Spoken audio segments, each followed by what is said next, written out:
The lights inside the America's Got Talent theater in Los Angeles glowed brighter than usual that night, but behind the excitement, there was a quiet sense of routine. Another long day of auditions. Another line of hopeful faces. Another crowd ready to cheer, but also ready to forget.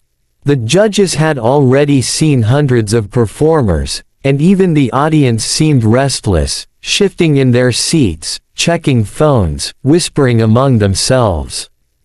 No one knew that in just a few minutes, everything about this night would change. From backstage, a small girl stood holding a microphone that looked almost too big for her hands. Her name was Maria Isabel Santos, just 9 years old, from Cebu, Philippines. Her dress was simple, pale blue, neatly pressed but clearly handmade. Her shoes were slightly worn, polished carefully by her mother that morning. Maria's dark hair was tied back with a ribbon her grandmother had sewn years ago. She looked tiny against the massive stage, against the towering screens and blinding lights. Yet her eyes carried something far older than her age, a quiet determination shaped by years of struggle. Maria had never seen a stage like this before. Back home in Cebu, her world was much smaller. Narrow streets. Humble houses made of concrete and tin. The sound of tricycles passing by. The smell of rice cooking in the early morning. Her father worked as a fisherman, leaving before dawn and returning late, sometimes with a good catch, sometimes with nothing at all. Her mother washed clothes for neighbors to help pay for school supplies. Music, for Maria, was never about fame. It was about survival, comfort, and hope. She first discovered singing not in a classroom or a studio, but during blackouts. In her neighborhood, electricity outages were common. When the lights went out, families gathered outside to escape the heat.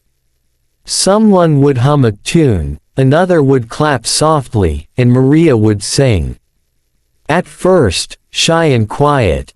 Then stronger, clearer. Neighbors began to stop what they were doing just to listen.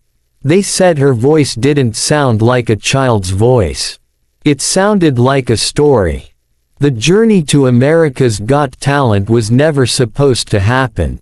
Maria's family couldn't afford plane tickets, visas, or hotel rooms.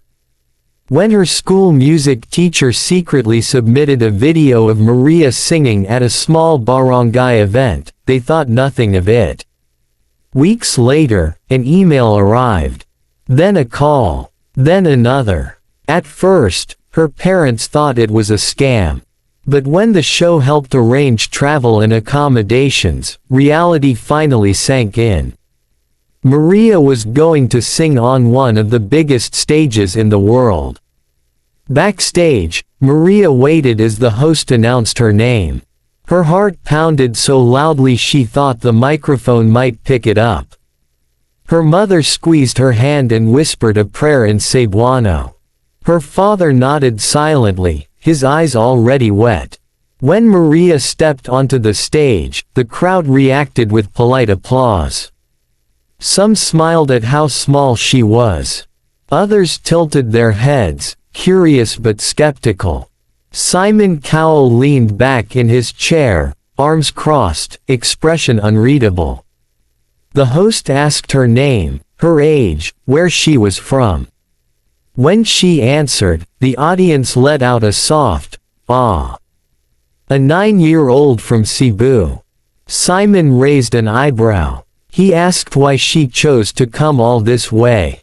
Maria answered simply that she wanted to sing so her parents wouldn't have to worry so much anymore. The audience applauded again, but it was still the kind of applause that fades quickly. Then Simon asked the question that often decides everything. "What song will you be singing today?"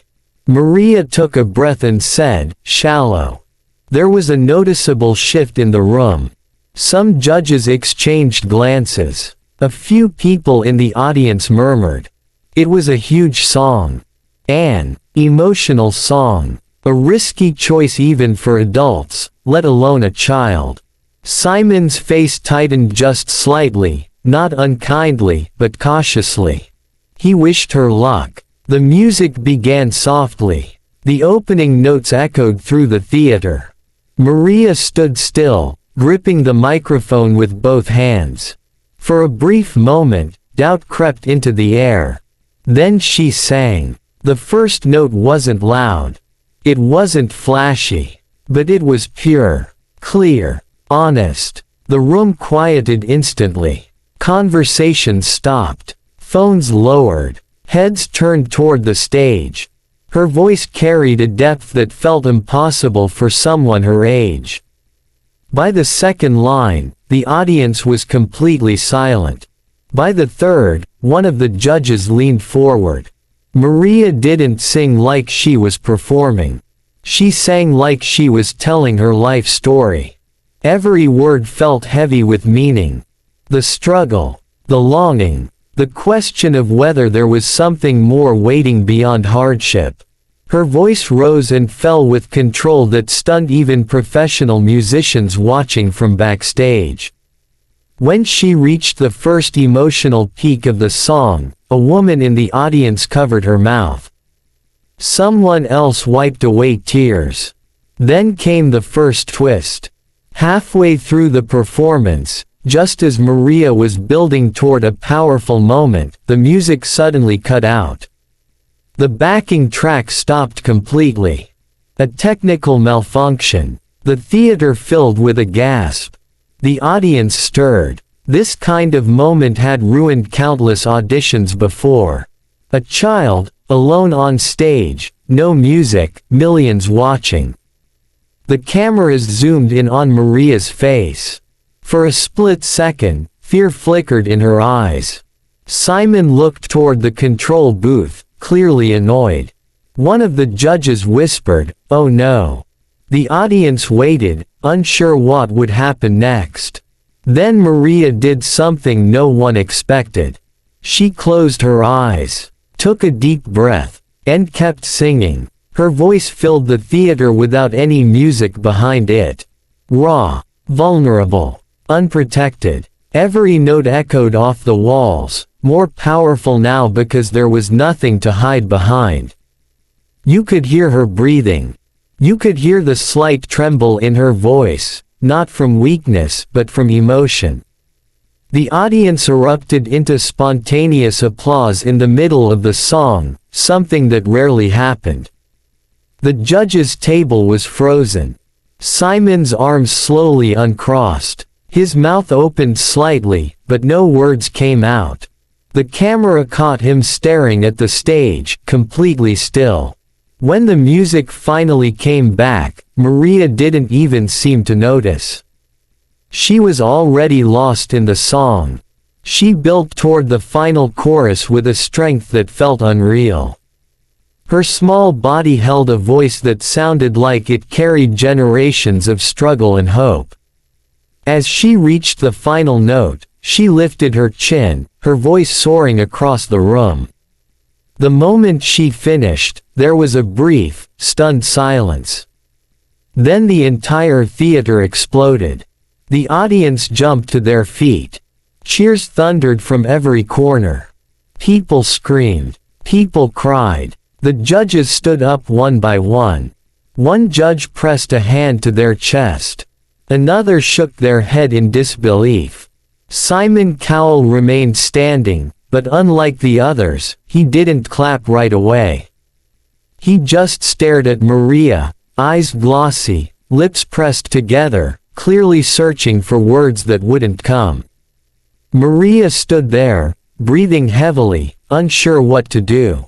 She bowed slightly, just like she had been taught at school performances. Her hands shook now, the adrenaline finally catching up with her. She looked toward her parents in the wings and saw her mother crying openly, her father holding his face in his hands. When the applause finally died down, the host asked the judges for their comments. One judge spoke first, praising Maria's bravery, especially continuing when the music stopped. Another judge called it one of the most emotional auditions of the season. Then all eyes turned to Simon. Simon took a deep breath. He tried to speak, stopped, and tried again. He laughed softly, shaking his head.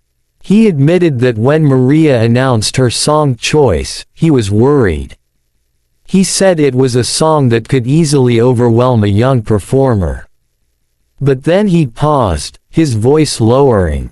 He said that what Maria had just done was extraordinary.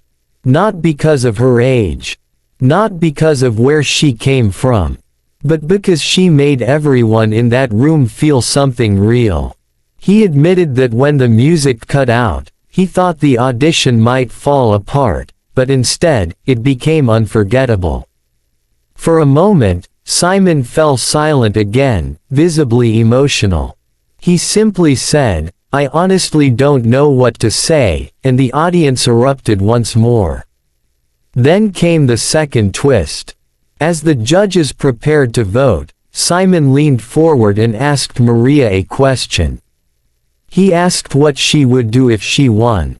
Maria answered softly that she wanted to fix their house so it wouldn't flood during storms, and she wanted to help her parents so they wouldn't have to work so hard anymore. The audience murmured. The judges exchanged looks. Before the vote could continue, Simon reached for the golden buzzer. The crowd screamed as golden confetti exploded from above. Maria froze in shock. For a second, she didn't understand what was happening.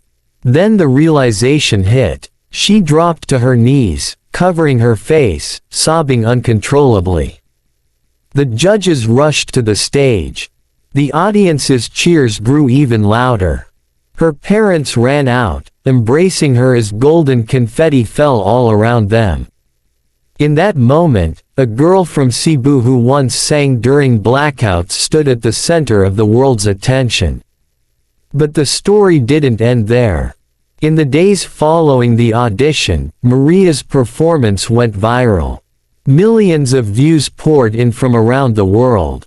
Messages flooded social media, from fellow Filipinos, from parents, from musicians, from people who said her voice reminded them why they loved music in the first place. News outlets replayed Simon's stunned reaction again and again. People debated whether it was the most emotional audition of the year. Back home in Cebu, her neighborhood gathered around a small television to watch the replay. Neighbors who had known Maria since she was a toddler cried openly. Her school held a small celebration. Her teacher watched proudly, knowing that a simple video submission had changed a child's life forever.